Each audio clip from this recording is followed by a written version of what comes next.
Hello guys, मैं ममता जहांगीर। आज मैं एक्सप्लेन करने जा रही हूँ 2 फरवरी 2023 मनसुंदर के फुल एपिसोड को। इससे पहले अगर आपने हमारे चैनल ममता जहांगीर ऑफिशियल को सब्सक्राइब नहीं किया है तो जल्दी से सब्सक्राइब कर दीजिए और दबा दीजिए बेल आइकन। एपिसोड की शुरुआत में जब रुचिता पिंकू पर चोरी का आरोप लगाती है और पिंकू को चोर ठहराती है तो पूनम से ये बर्दाश्त नहीं होता है। रुचिता उसके लिए सबूत भी बताती है, वो टूटा हुआ बटन। पूनम कहती है कमाल है, एक टूटे हुए बटन से तुम मेरे पोते पर पिंकू पर शक कर रही हो। अरे छोटा बच्चा है, खेल रहा है, इधर उधर दौड़ रहा था, टूट गया होगा ये बटन और इसका मतलब ये हो गया कि उसने चोरी की। और रही बात चॉकलेट के निशान की, हो सकता है तुम्हारी बच्चियों ने ही पिंकू को फंसाने के लिए ये किया हो, चॉकलेट के निशान नोट पर लगा दिए हो। नरेश गुस्से में कहते हैं कि आप सब रुचिता की बेटियों को ही दोष दे रहे हैं, हद है। अपने पोते पर इतना अंधविश्वास भी ठीक नहीं है पूनम। रुचिता कहती है पापा जी, माँ का डर, पिंकू पर अंधा विश्वास मैं समझ सकती हूँ। फिर पूनम पिंकू से कहती है कि बोल मेरे लाडले सर, तूने चोरी नहीं की है ना, तू बोल दे कि तूने चोरी नहीं की। चल दादी की कसम खा के बोल, तू रो क्यों रहा है, दादी की कसम खा के बोल कि तूने चोरी नहीं की, बता दे सबको कि तूने चोरी नहीं की है। पिंकू पूनम के सर से हाथ हटाते हुए रोते बिलखते हुए कहता है कि दादी चोरी मैंने ही की है, मुझे माफ कर दो। फिर भी पिंकू झूठ नहीं बोला, उसने सच का ही साथ दिया, बच्चे मन के सच्चे। पिंकू के मुंह से चोरी का शब्द सुनकर पूनम का चेहरा देखने लायक होता है। पूनम कहती है तुमने चोरी की? पूनम कहती है क्यों की तुमने पिंकू, चोरी क्यों की, क्या कमी थी तेरे, जो मांगा वो दिया था ना, तुझे कुछ चाहिए तो मुझसे मांगता, मैं लाके देती, क्यों की चोरी? पिंकू कहता है कि वो पापा ने मुझे प्ले स्टेशन लाने से मना कर दिया, उन्होंने बोला कि उनके पास पैसे नहीं है, तभी मैंने आपको कबर्ड में पैसे रखते हुए देख लिए, फिर मैंने बेड के नीचे से वो पैसे ले लिए थे और मैंने कहा कि मेरे खिलौने बहुत सारे आ जाएंगे इससे। पिंकू कहता है कि मैंने पैसे अपने बॉक्स में छुपा लिए, फिर बड़े पापा ने मुझे प्ले स्टेशन दिला दिया तो मैं पैसे वापस रखने ही वाला था, लेकिन फिर सब चोरी चोरी करने लग गए। रुचिता आंटी चोर को ढूंढने लग गई, मैं डर गया था, फिर मैंने पैसे टॉय में छुपा दिए थे। फिर पिंकू कहता है सॉरी दादी, सॉरी पापा। गुस्से में निहार कहता है कि पिंकू, मना किया था ना मैंने तुमसे प्ले स्टेशन लेने के लिए, क्या जरूरत थी इतनी जल्दी प्ले स्टेशन लेने की, बोला था ना 1 महीने बाद दिलाऊंगा। नरेश गुस्से में कहते हैं कि अब इसे क्यों डांट रहे हो, ये सब तुम लोगों के ज्यादा लाड प्यार करने का नतीजा है।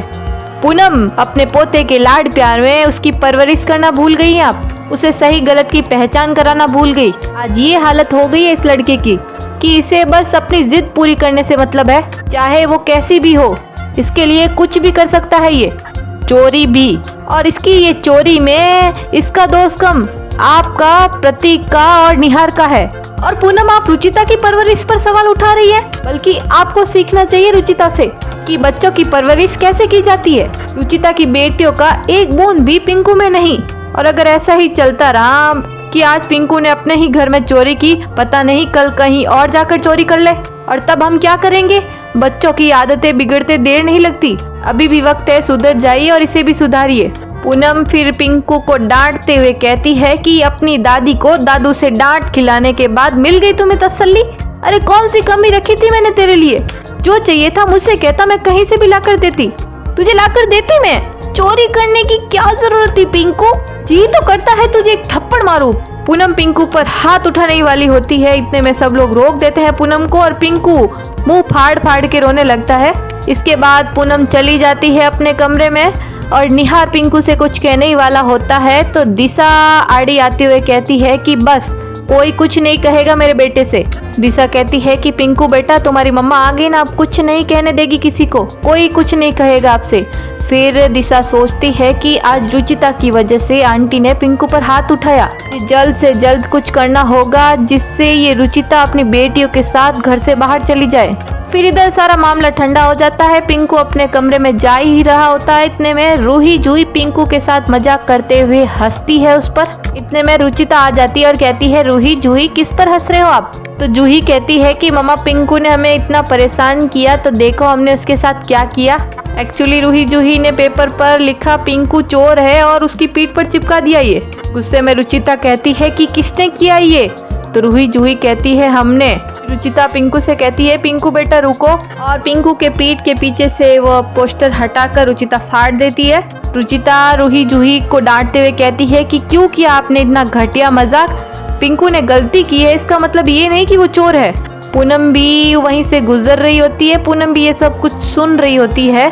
रुचिता रूही जूही से कहती है कि अभी की अभी कान पकड़ के पिंकू से सॉरी बोलो। तो रूही जूही पिंकू से सॉरी बोलती है कान पकड़ के। रुचिता रूही जूही से कहती है कि आगे से आप दोनों में से किसी ने भी पिंकू को कुछ भी कहा तो मुझसे बुरा कोई नहीं होगा, और मैं जानती हूँ कि ये सब आप कार्टून से सीख रहे हो और आज से आप दोनों का कार्टून देखना बंद। रूही जूही कान पकड़ते हुए सॉरी बोलते हुए रुचिता से कहती है कि सॉरी मम्मी, हम आज के बाद पिंकू को कुछ नहीं बोलेंगे। रुचिता कहती है कि कोई सॉरी वॉरी नहीं, आप दोनों ने बहुत गलत काम किया। ऐसा कहते रुचिता जाने लगती है तो रूही जूही रुचिता का हाथ पकड़ लेती है और फिर से सॉरी बोलती है। कहती है मम्मी प्लीज माफ कर दो, हमें माफ कर दो मम्मी।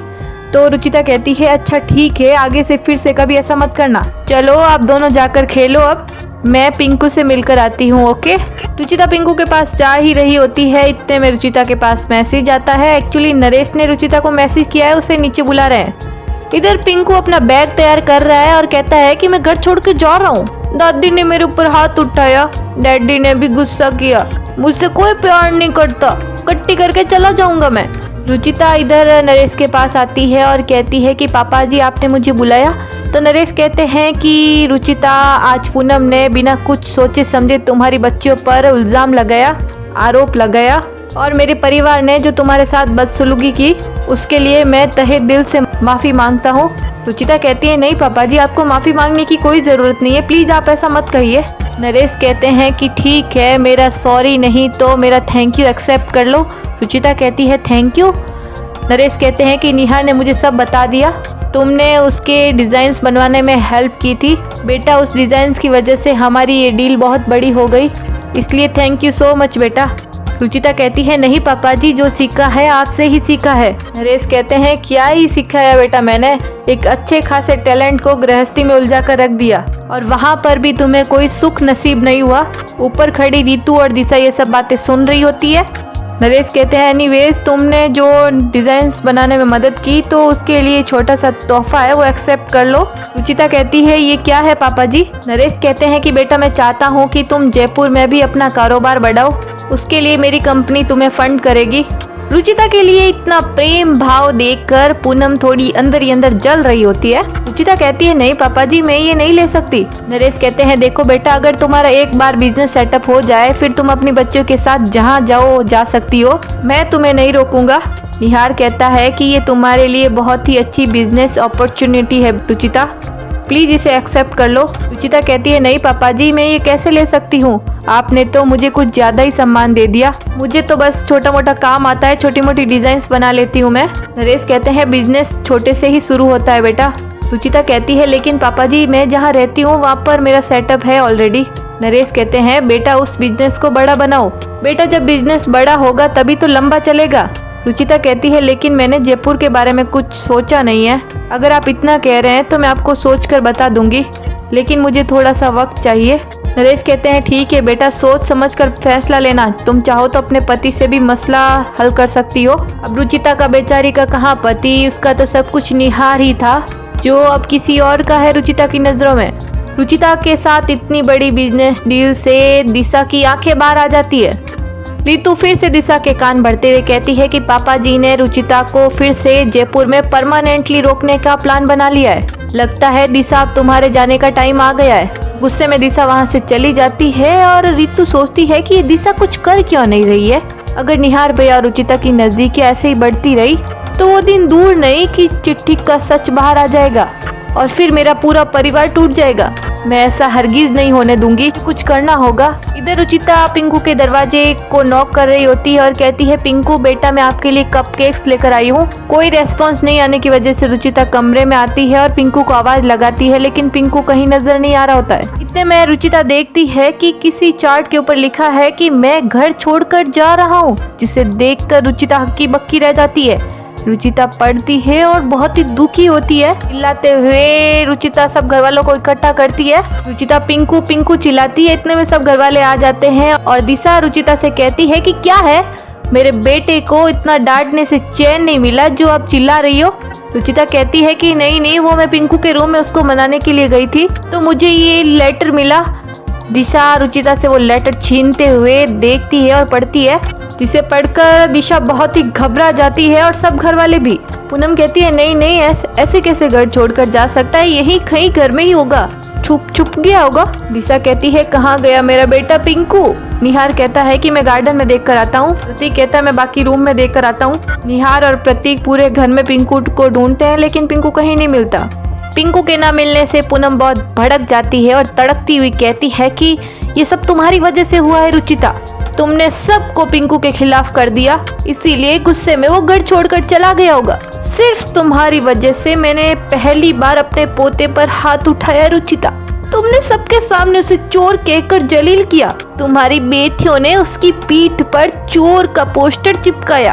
अगर मेरे पोते को कुछ भी हो गया तो मैं तुम्हें नहीं छोड़ूंगी रुचिता। निहार कहता है मॉम प्लीज, इस वक्त रुचिता को सुनाने से पहले जरूरी है पिंकू को ढूंढना। हम सब जानते हैं कि वो शरारती है, यहीं कहीं छुपा होगा। दिशा तुम पिंकू के सारे दोस्तों को फोन करके पूछो, क्या पता उनके पास गया होगा। भाभी आप घर पे सारी जगह देखिए। प्रतीक भाई चलिए आप मेरे साथ चलिए, यहीं कहीं आसपास ही होगा। फिर निहार और प्रतीक आसपास ढूंढने के लिए जाते हैं। रुचिता अफसोस करते हुए कहती है कि नहीं पिंकू कहीं नहीं जा सकता, कुछ नहीं होगा उसे। रुचिता पूनम से कहती है कि पिंकू मिल जाएगा माँ, आप घबराइए मत। इधर निहार और प्रतीक पिंकू को ढूंढने में लगे हुए हैं। पिंकू की फोटो बताकर वो सब लोगों से पूछ रहे हैं कि भाई साहब आपने कहीं देखा है इसे। इतने में कोई आदमी जोर से चिल्लाता है कि अरे बच्चे का एक्सीडेंट हो गया, किसका बच्चा है ये। निहार और प्रतीक दौड़े चले जाकर देखते हैं लेकिन ये पिंकू नहीं कोई और ही है। निहार अफसोस करते हुए कहता है कि कहाँ चले गए आप पिंकू, कहाँ ढूंढूं मैं आपको। रुचिता खाटू श्याम जी से प्रार्थना करते हुए कहते हैं कि खाटू जी प्लीज पिंकू जल्द से जल्द मिल जाए और वो घर वापस आ जाए। अगर उसे कुछ भी हो गया तो मैं खुद को कभी माफ नहीं कर पाऊंगी खाटू जी, प्लीज खाटू जी। फिर अचानक से दिए की लौ डगमगाने लगती है तो रुचिता अपने हाथ से दिए की लौ को डगमगाने से रोकती है और निहार भी उसकी मदद करता है रुचिता की लौ को बुझने से रोकने के लिए। रुचिता निहार से कहती है कि आपकी आंखों की उदासी बता रही है कि पिंकू का अभी कोई पता नहीं चला है, सब मेरी वजह से हुआ है। ना मैंने आपको फोन किया होता और ना ही पापा जी ने फोन उठाया होता और ना ही ये सब होता। आई एम सो सॉरी निहार जी। निहार रुचिता के आंसू पोंछते हुए कहता है कि नहीं रुचिता। निहार कहता है जो कुछ भी हुआ उसमें तुम्हारी कोई गलती नहीं है, इसलिए प्लीज खुद को कोसना बंद करो। पता नहीं किस हालत में होगा पिंकू, कैसा होगा बेचारा। कभी कभार करता था ऐसी शैतानी, पर पास वाले पार्क तक ही जाता था, पर अभी तो वहाँ भी नहीं। मैं इतना परेशान हूँ तो बेचारी दिशा की क्या हालत होगी। उसका तो वो अपना खून है, उसका बेटा है, कैसे समझाऊं मैं उसे। ये सुनकर रुचिता चौंक जाती है कि निहार जी दिशा के बेटे ऐसा क्यों कह रहे हैं। तो रुचिता कह देती है निहार जी आपका भी तो बेटा ही है ना। निहार कहता है हाँ वो, लेकिन दिशा उसकी माँ है ना। निहार खाटू जी से कहता है कि खाटू जी प्लीज एक बार पिंकू घर आ जाए, फिर प्रॉमिस मैं उस पर कभी गुस्सा नहीं करूँगा। प्लीज खाटू जी उसकी रक्षा कीजिए।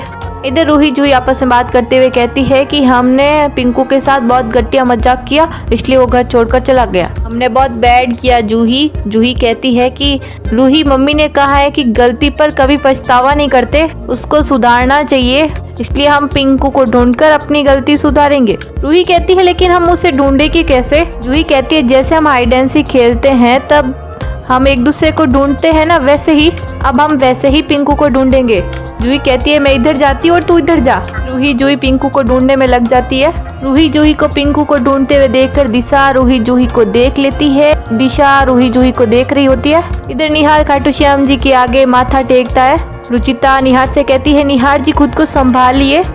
निहार और रुचिता को नजदीक देखते हुए दिशा ये भी देख लेती है।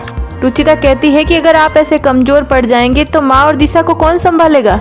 और निहार जी हम ऐसे हाथ पे हाथ रख के नहीं बैठ सकते, हम पुलिस कंप्लेन कर देते हैं, पुलिस कुछ करेगी, पिंकू को ढूंढेंगी। निहार कहता है मैं और भाई आते वक्त पुलिस कंप्लेन कर चुके हैं, पुलिस उसका जल्द से जल्द पता लगा ले बस। इतने में लैंडलाइन कॉल आता है, जरूर पुलिस का ही होगा। निहार कहता है लगता है पुलिस वालों का ही फोन होगा। निहार फोन अटेंड करता है और रुचिता देखती है कि मेरी एक चप्पल कहाँ गई।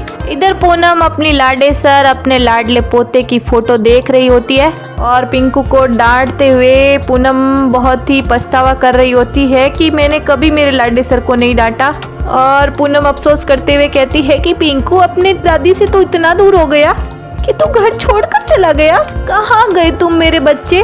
मुझसे बहुत बड़ी गलती हो गई, मैंने नहीं डांटना था तुझे बेटा। मैं प्रॉमिस करती हूँ मैं कभी नहीं डांटूंगी। बोल रही हूँ ना मैं सॉरी। ये लोग कान पकड़ के बोल दिया सॉरी। प्लीज आ जाओ मेरे लाडे सर, प्लीज वापस आ जाओ मेरे बच्चे, सॉरी। इतने में तस्वीर नीचे गिर जाती है और कांच के टुकड़े टुकड़े हो जाते हैं। पूनम तस्वीर लेते हुए कहती है नहीं नहीं ऐसा नहीं हो सकता, मेरे पिंकू को कुछ नहीं होगा। अब पूनम को फिर गिर के रुचिता ही दिखती है और कहती है कि ये सब कुछ रुचिता का किया धरा है, इसे तो मैं छोड़ूंगी नहीं। इधर रुचिता बहुत ही बेचैन हो रही होती है, कहती है कि पिंकू अपने फ्रेंड्स के साथ भी नहीं है, पार्क में भी नहीं है, फिर कहाँ जा सकता है पिंकू। मैं ऐसा करती हूँ उसके रूम में जाकर के देखती हूँ, क्या पता ऐसा कुछ मिल जाए जिससे पता चल जाए कि वो कहाँ गया। हाँ मैं उसके रूम में ढूंढती हूँ। रुचिता जाने लगती है लेकिन उसका दुपट्टा कोई पौधे में अटक जाता है। रुचिता कहती है ये कैक्टस का पौधा यहाँ कैसे आया। ये भी रुचिता को फंसाने के लिए ही कोई चाल होगी। आखिर किसने चली ये चाल, रितु या दिशा ने? कमेंट करके जरूर बताएं। इसी के साथ हो जाती है एपिसोड की समाप्ति और आगे के एपिसोड में दिखाया जाता है पुलिस इंस्पेक्टर साहब घर आते हैं। निहार इंस्पेक्टर साहब से कहता है कि सर पिंकू के बारे में कुछ पता चला। इंस्पेक्टर साहब कहते हैं कि देखिए हमने हर जगह तलाशी की है लेकिन अगर बच्चा नहीं मिलता है तो ऐसे में हमारा सिर्फ एक ही गैस होता है। निहार कहता है क्या? तो इंस्पेक्टर साहब कहते हैं कि उसका किडनैप हुआ है। आपको किसी पर शक है क्या? दिशा इस मौके का फायदा उठाते हुए दिशा कहती है कि यहाँ पर सब अपने हैं सिवाय रुचिता के, उसको किडनैप करने के पीछे रुचिता का ही हाथ है।